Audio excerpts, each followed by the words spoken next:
நம்மோடு பேசுவதற்காக இணைப்பில் இணைகிறார் திராவிட ஆய்வாளர் துரைக்கருணா. சார் வணக்கம். வணக்கம் சகோதரி. எஸ்பி வேலுமணி தற்போது செய்தியாளர்களை சந்தித்து பேசியிருக்காங்க. அதிமுகவில் சின்னம்மா மற்றும் டிடிவி தினகரனை இணைக்கிறதுக்கு இப்போ வரைக்கும் நடவடிக்கை எடுக்கல அப்படின்னு சொல்லியிருக்காங்க. இது என்ன மாதிரி பாக்குறீங்க சார்? அனைத்து இந்திய அண்ணா திராவிட முன்னேற்ற கழகம் இந்த 2026 சட்டப்பேரவை தேர்தலுக்கு பிறகு ஒரு மிகப்பெரிய தோல்வியை சந்திச்சிருக்கு. கட்சியை ஒன்றுபடுத்தி எல்லோரும் ஒற்றுமையோடு இருந்தால் மட்டுமே திமுகவை தேர்தல் களத்தில் வீழ்த்த முடியும்னு ஒரு 4-5 வருடங்களாக பல்வேறு தலைவர்கள், முன்னணி தலைவர்கள் முயற்சி எடுத்தார்கள். மரியாதைக்குரிய திருமதி வி.கே. சசிகலா அவர்கள், மதிப்பிற்குரிய திரு OPS அவர்கள் கட்சியை ஒன்றிணைக்கணும் என்று வலியுறுத்தினார்கள்.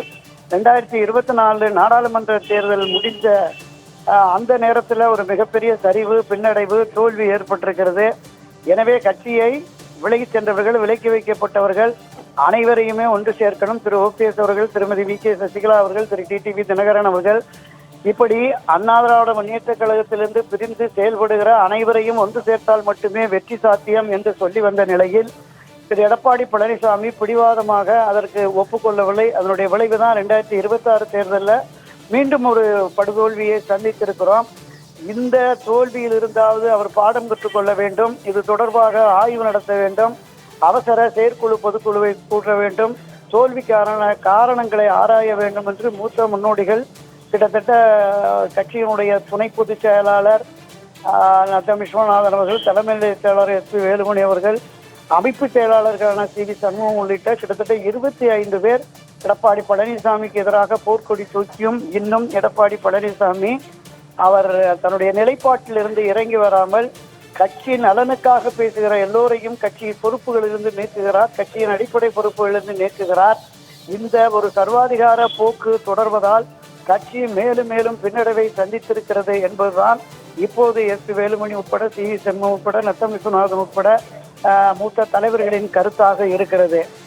இன்றைக்கு அண்ணா திராவிட முன்னேற்ற கழகத்தில் பெரும் தோல்விக்கு காரணம் என்பதே எடப்பாடி பழனிசாமியுடைய இந்த சுயநல சர்வாதிகார போக்குதான் என்பது பொதுவெளிகளில், மக்கள் மத்தியில், கட்சியினர் மத்தியில், நிர்வாகிகள் மத்தியில் ஆழமாக பதிந்து விட்டது.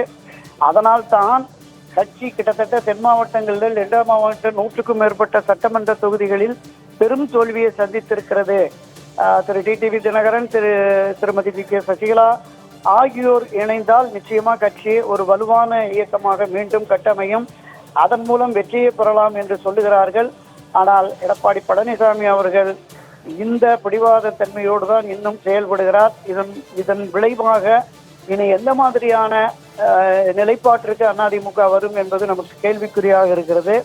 இப்போது விலகிய அதிருப்தியில் உள்ளவர்கள் தாங்கள் மீண்டும் தலைமை கழக பொறுப்புக்கு நியமித்ததை ஏற்க மாட்டோம், மறுபடியும் மாவட்ட செயலாளர் பொறுப்புகள் வேண்டும் என்கிற நிலைப்பாட்டில் இருக்கிறார்கள். இந்த நிலை தொடருமே என்றால் இவர்கள் மீண்டும் அதிமுகவில் ஒரு பிரச்சனையை, ஒரு பிளவை, ஒரு பிரிவை ஏற்படுத்த முடியுமா என்பதை நாம் பொறுத்திருந்துதான் பார்க்கணும் சகோதரி. சார், இணைப்பில் உங்களோட கருத்துக்களை பகிர்ந்து கொண்டதற்கு நன்றி சார். நன்றி.